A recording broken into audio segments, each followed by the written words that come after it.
welcome back to the channel. For today's episode, what we're going to do is I wanted to start a series where I break down some case studies of some of my most successful clients. That way, for those of you guys who are DIYing this journey, you can kind of get a little bit of insight into the wide variety of ways and directions that this journey can begin to take you in. So one of the more popular series that I used to do on my blog way back in the day was called The Journey. And the point of The Journey was because I never wanted to simply present a before and an after of somebody who had lost weight. I felt like that was one of the biggest misrepresentations in the fitness industry because it made things appear to happen overnight. So The Journey always featured people in real time, going through their journey, talking about the ups and downs in order to give those in the EM2WL fam a little bit more insight and clarity into exactly how this journey looks when it's applied as a lifestyle versus just this diet where you only see the before and the after, and you're not taking into account all of the messy middle, which is where everything happens. So today I am, with the help of one of my long-term clients, Athena. We're going to break down her journey. She is about 24 weeks into this particular cut phase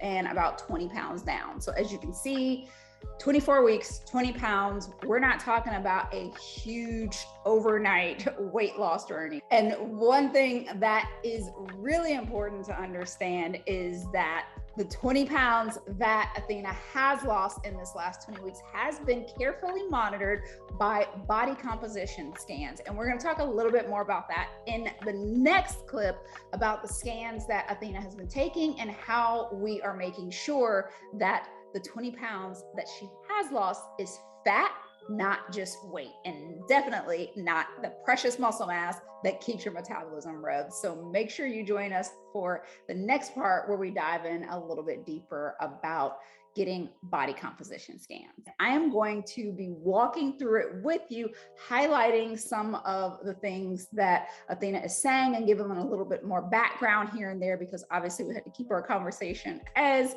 short as possible for time constraints, but I do want to be able to really break things down for you guys here on the channel. I want to go ahead and dive into this interview with Athena so that you guys can get to know her. Hey, you guys, thank you so much for joining. Today we have a very special guest, special to me, but you guys will love her as much as I do after this. This is one of my clients, Athena, and we have known each other for quite some time now. We were just talking about that before we started. We've known each other for a very long time. There's been lots of ups and downs and highs and lows of the journey, and I really wanted Athena to come on today and talk about that, because no matter where you are in your journey, I think you're going to find pieces of Athena's story that you can relate to. So just to give a little bit of background on where we are right now, Athena is currently in a cut phase where we are doing a series of mini cuts, and she's about at the 20 pounds down mark. 20 pounds, yeah. So that was kind of something that we agreed to, was that when we hit the 20 pounds, then we would start talking about it, because we don't want to start talking too soon and then, you know, ruin everything, right? Something would inevitably happen, or an injury would crop up or something like that. So right now we're at the 20 pounds down mark, but a lot of things came before these mini cuts started, and that's kind of what I want to discuss with you right now. So Athena, 20 pounds. First of all, I know we did the whole like not really talking about pounds and weight thing for a really long time. So how does it feel to actually have lost like weight on this journey and not just like not talk about it? Oh, it feels really, really crazy, to be honest, because I mean, I feel like I've seen every number I could possibly see on the scale. So just pausing here, because one of the things that I said right here in the beginning is very important. And especially if you're somebody who's not working with me personally, because I know you're piecing things together a lot of times from all over the internet, blogs, and things you may hear me saying inside of our Facebook groups and stuff like that. So a lot of times when people are in the healing part of their journey, I encourage them to step away from the scale. And the reason is a lot of the things that you'll hear in Athena's story. And that's because we really want to get away from the scale having such huge meaning that it creates these starts and stops in your journey. So that's something that I notice a lot, whether it's with individual clients or things that I see inside of the Facebook groups and communities, is that when we're so overly focused on the scale, we can stop our progress during our metabolism reset. For instance, say if the scale is going in a direction that we don't like, then we tend to want to run the other way and quit our reset. This is why you hear a lot of people in the Eat More to Weigh Less community talk about how they did multiple resets. That's usually what they mean, is that because they were watching that scale so closely, when it started inching in a direction that they weren't comfortable with, they just quit and they ran. And then, it usually can take a year or two of trying other multiple random things before coming back to the journey. So I just wanted to pause there and really emphasize that although that is something that you will hear me say inevitably, is like, step away from the scale. If you can't handle the scale, stay off of it. If you were someone to work with me one-on-one, at some point, we would start bringing that back into the equation. So it doesn't have to be a forever thing, but it's just about detaching from the numbers, what they mean to you, and really developing that mindset of understanding the difference between fat loss and weight loss. So, all right, back to Athena. When I was this weight before, I thought I was heavy then, and now I feel like I'm thin. It kind of like puts these numbers into perspective. Yeah. So, okay, forgive me, pausing again, because this is something that I also see time and again, and it's part of why we try to detach from those numbers and what they mean. Because what I find out is that a lot of people, when they're on that weight loss journey, that number on the scale means everything. So they think that a number is very high, but often what seems like a weight problem is often a muscle mass problem. So I see this time and again where someone maybe moves past a weight that they thought was acceptable, or they move into a specific scale weight territory that has always been something that they feared. But what they find is that when they start that fat loss part again, when they start seeing the scale move down again, they tend to notice that numbers that they once thought were outrageous actually don't look so bad. So because of the fact that they have added some muscle mass to their frame, and when you have muscle to your frame, you are comfortable and you look differently at different weights than you were on your dieting journey when it was just all about the scale. Because typically, if you're continually losing muscle mass, then you have to weigh less and less and less and less in order to have that look that you want. Whereas, as Athena's saying here, she is seeing that look at higher weights than she thought possible before. Yeah, for sure. Oh, it feels great. You've gone through, not only like we've gone through reset together, we've gone through injuries where you were on the cusp of cutting, because like let's back it up a little bit. We tried this exact thing that you're doing now right around 2020, right? Like right. Oh, yes. Right, coming into 2020, and of course we all know how that ended. Yeah. I was doing good until COVID hit, and then it was like, oh my gosh, I just couldn't. I just couldn't do it.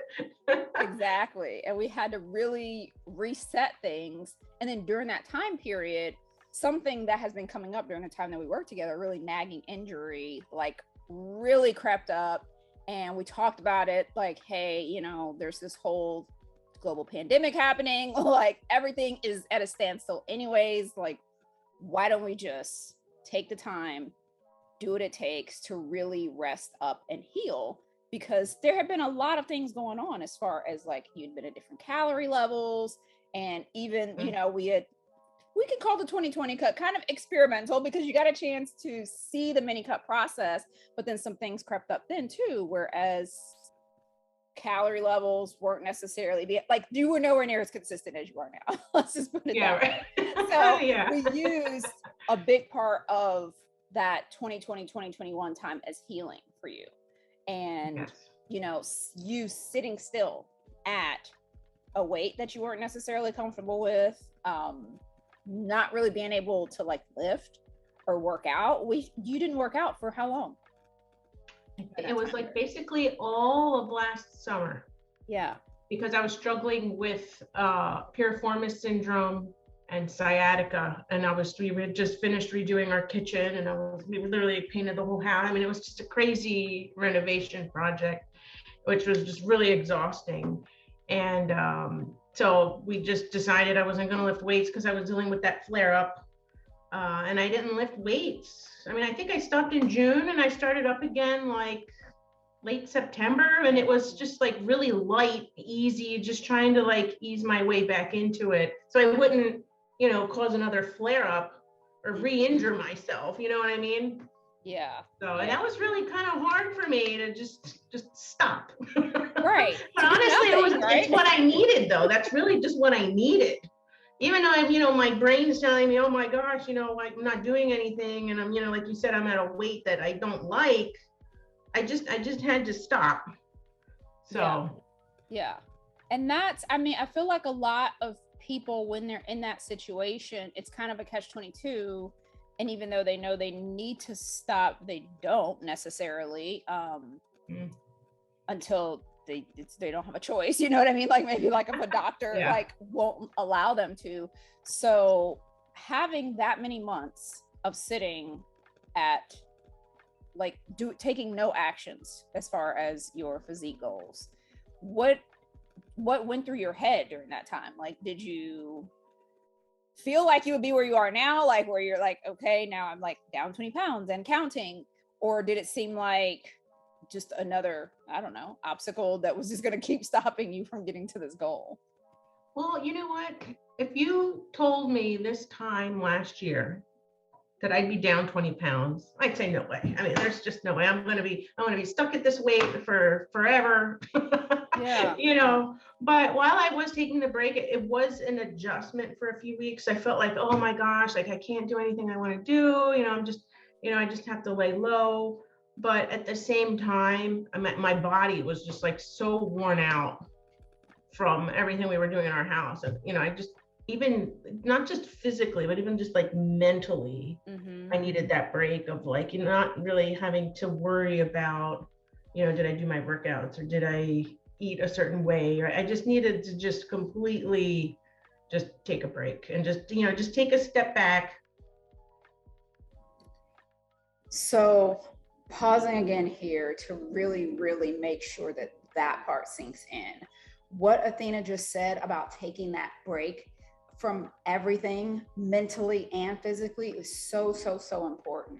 So this is something that I've discussed in the past on previous videos about stress and how stress really can get in the way of your physique goals. And so many people, when it comes to stress, either underestimate what stress is and how it's affecting them, or they underestimate like the effects of pushing through it.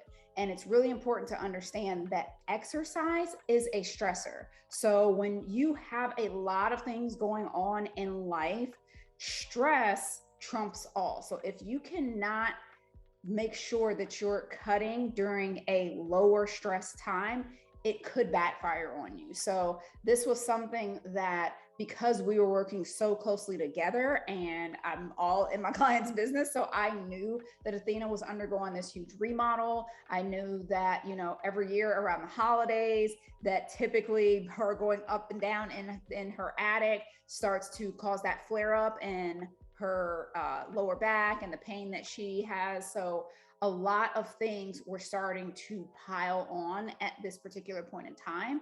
And because we had worked together for so long. I knew the trends and I saw them coming, and really felt like that this was an opportunity for her to just pause. And I know that that is something, especially when we're DIYing our journey, is really hard to do. We want to push through. We don't want to sit still and actually heal, but refusing to heal from an injury can cause the injury to get worse, and you can be out for years instead of weeks or even months. And in the case of life stressors, when things are happening, whether it's raising kids or dealing with maybe an elderly parent, or having stress in your work, or in Athena's case, having that remodel, when you have a lot of things going on in your world, it may feel counterproductive to stop during that time period and actually allow yourself time to deal with the stress and get it under control before adding on more stress, or adding on the stress of diet and exercise on top of an already highly stressful life will typically cause you to sit still longer than necessary and or move in reverse. So that could show up as either injuries, or in a lot of cases as weight gain, where things start to seem like they're progressing backwards. So I just think that was just such a critical statement that she talked about there, but also, you know, paying close attention to the things that she felt having to stop and essentially stand still while waiting to heal and finish up the house projects. And I think it was really helpful for me to be able to do that, because in the end, it was just really beneficial, just mind and body. Yeah. So. And I feel like for you, like from my perspective as your coach, I really feel like something shifted in you the past like year or two. And, you know, so even because like I said, this wasn't the first time that this injury came out. This wasn't the first time that we said, like, you know, like, you need a little bit of rest, have some physical therapy, let's like eat more food, take your calories up to maintenance and all those things. But it really felt like this time you really took it seriously. Like what was the difference between like then and now? Because even in your calorie like increasing stage, like it was like you were a woman on a mission this time. Like, I'm going to get my calories up to where they need to be. I'm not playing around with this anymore. I'm going to stay there for as long as you tell me to. And you were like, do I work out now? No. Okay. Do I just keep eating tons of calories? Sure. I'm just going to keep eating 2,500 calories. And like, we had played around with that number for so long. Like, hey, eat 2,500 calories. Okay, how about 21? Like, you know what I mean? And it was time. Like, you truly did it, which I feel like that was what made the difference in this cut too. Because it's like you did a complete like reset. You really did not play around with the calories. So like, tell me what happened? Where did this? You know what I think it comes from is I just had so much trial and error the past 10 years that everything just kind of built upon other things that I finally was able to like put all the pieces together. Do you know what I mean? And I was like I knew in my head what I needed to do, but it was really hard sometimes doing it. Because I remember you even telling me a few times, like, you know, you need to start like, you know, logging your food on the weekends, but it doesn't have to be every weekend. I mean, that was always a thing for me. Like my weekends would just like fall apart. Yes. But that was enough to like not let me meet my goals. And I was like, well, if that's what's holding me back, or one of the things that's holding me back, then, you know, it's not that bad if I have to just log what I eat on a Saturday. You know what I mean? Yes.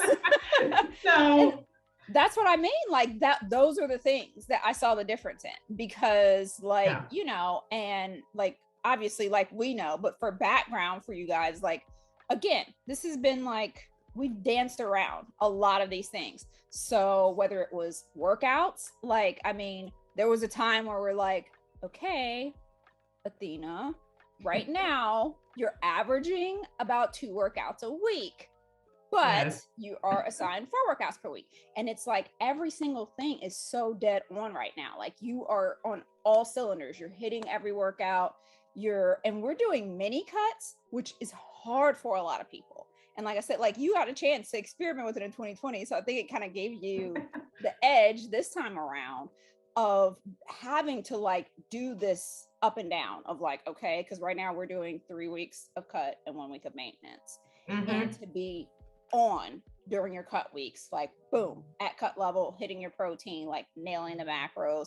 And then the second that maintenance week hits, going right up to that maintenance number, not playing around with it, not taking like 3 days to get to it, being where you need to be like macros wise for those. So I mean, to be able to go back and forth like that and switch it on and off and on and off for months now, like it's kind of mind blowing. That's the reason why I'm like, I'm gonna wait till 20 pounds before we even have this talk, because I don't want to mess up a good thing. So like, tell me, even like with that, like I know the first time that we did it, the maintenance weeks were a little. Yes. Yes, the maintenance, because I remember, and I think it was in 2020. I messed up my maintenance weeks because I would take a few days to get up there, and you were like, something is just not adding up. I remember you spent like the whole day doing math. Yes. Remember that?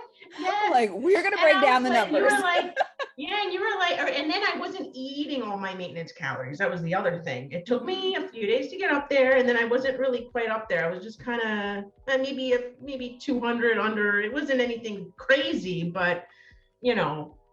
But then when I saw how that messed up my cuts, I was like, well, I'm not going to do that again, because then, what's the point? Right. So it's like, you have to go back up to maintenance, and you have to eat all those maintenance calories to have the cut work, because then what are you cutting from?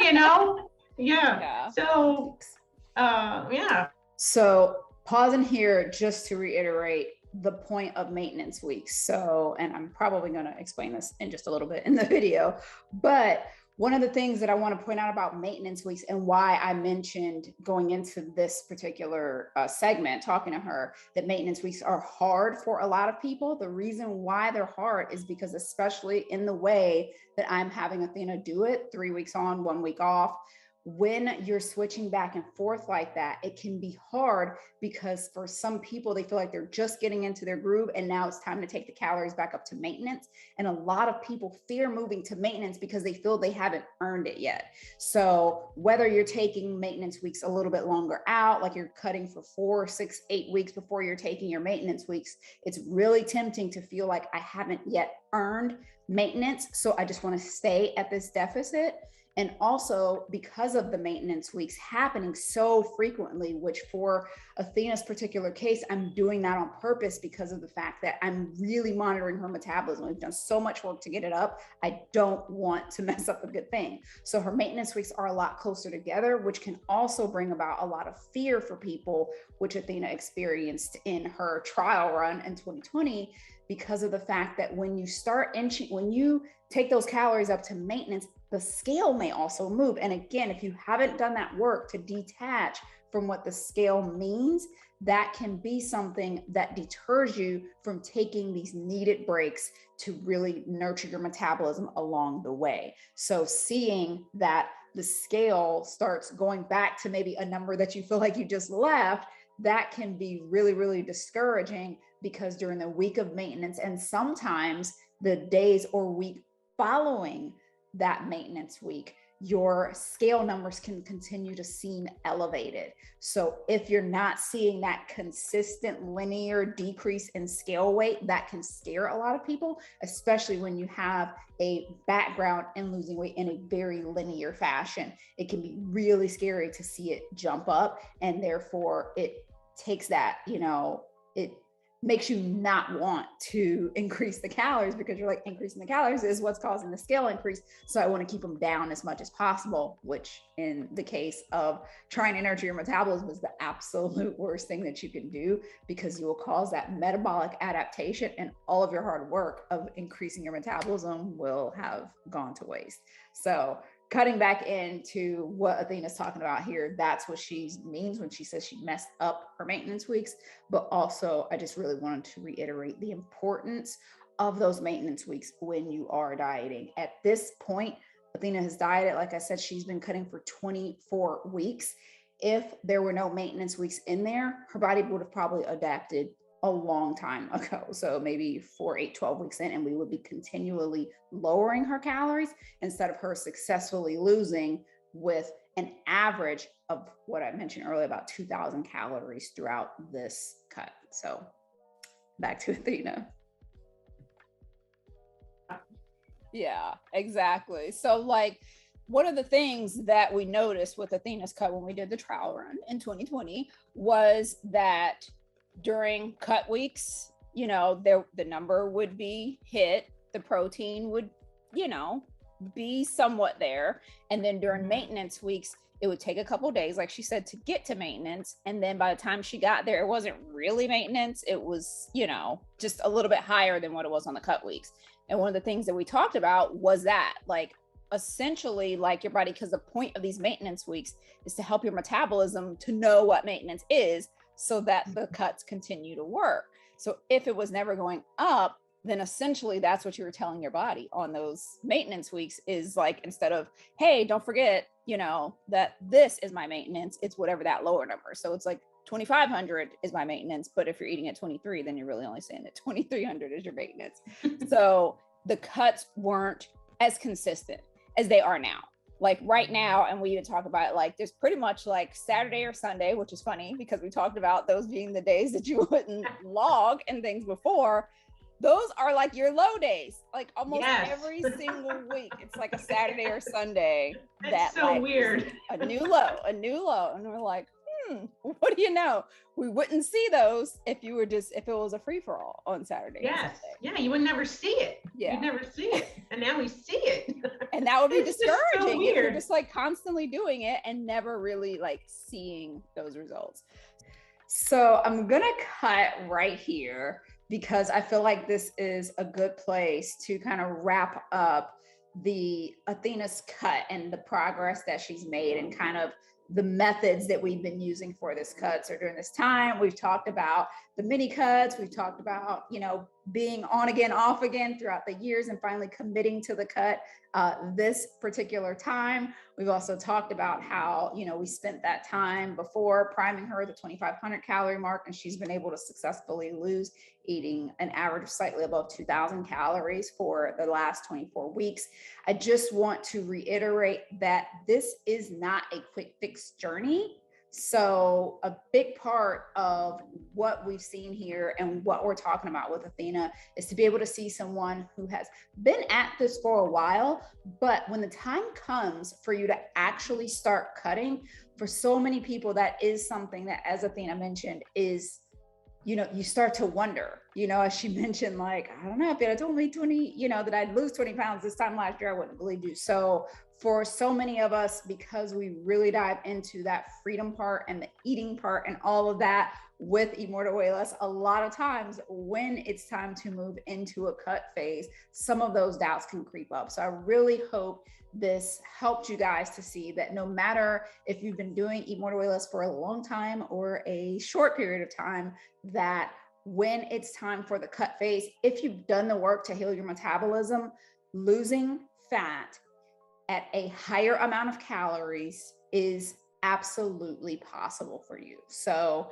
that is what I want you guys to get from Athena's story. I can't wait to share some more pieces of this interview with you guys to really continue breaking down this process and helping you to see what this journey could look like for you and what it looks like to actually really interweave this into your lifestyle. But like I said, I'm gonna go ahead and stop right now. If you guys have questions about the journey as we're discussing it, as we're going through this breakdown with Athena, be sure to leave your comments below and hopefully they'll be addressed in the future little sessions that we have with Athena. But if not, I will create a different video where we can talk a little bit more about that. So I can't wait to see you guys in part 2 of this Cutting with Athena series. I don't know what I'm going to call it yet, but I can't wait to share more with you guys and give you insights into this journey in as real time as possible. So thank you for watching, and I'll see you on the next one.